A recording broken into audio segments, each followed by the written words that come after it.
मित्रांनो, अगोदर ही रील बघा, नंतर याचे फंडे कमेंट्स वाचू आणि असंच हसत राहण्यासाठी सबस्क्राईब करा.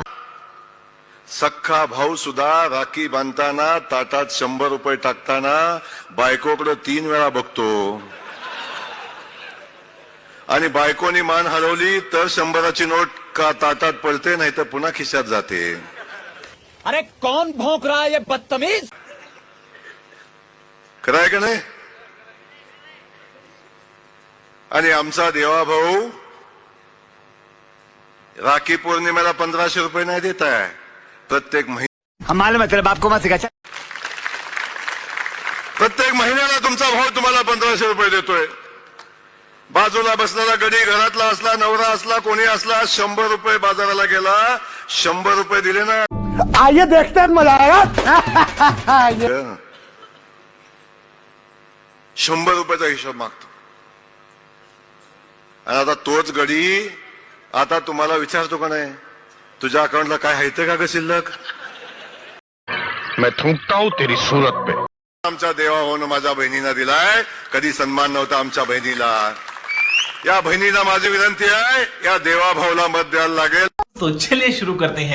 तू तुझ्या बहिणीला देताना तुझ्या बायकोकडे बघत असशील. भाड खाऊ तुझ्यासारखी जनता नाही.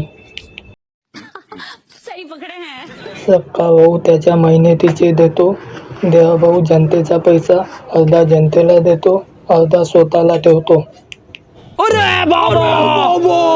1500 रुपये तुझ्या बायकोला दे आणि महिनाभर चालव म्हणाव घर. मुझे अपने घर जाना है.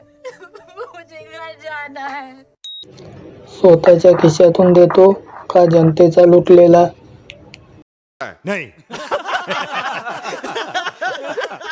देवाभाऊ पैसे काय त्याच्या खिशातून देतो की पगारातून देतो ते बावळट.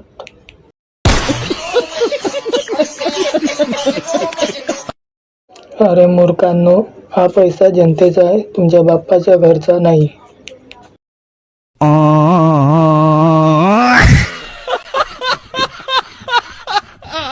आणून द्या म्हणाव जमिनी विकून, खरं त्यालाही मानतो मी. क्या बात है सर, क्या बात है सर, क्या बात, ये बात है. अरे मूर्ख, ते जनतेचा पैसा आहे. देवाभाऊ तुझ्या बापाच्या घरचा नाही. तू समझा? हाँ. नहीं तू समझा नहीं. कुठं कामाला आहे भाऊ वजी उचलायला? नहीं, मुझे मजाक नहीं उड़वाना अपनी चीज का. मैं नहीं बताऊंगा.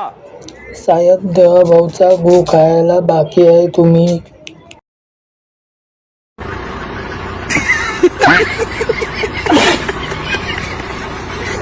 अगर तुम लोग नए हो तो सब्सक्राइब करो. वो जो लाल वाला बटन है उसके साथ स्कैम करो या फिर महफिल जमाओ, मुझे नहीं पता, बस क्लिक हो जाना चाहिए. अब मैं भी जा रहा हूं, मुझे पार्क में स्टंट्स मारने जाना है.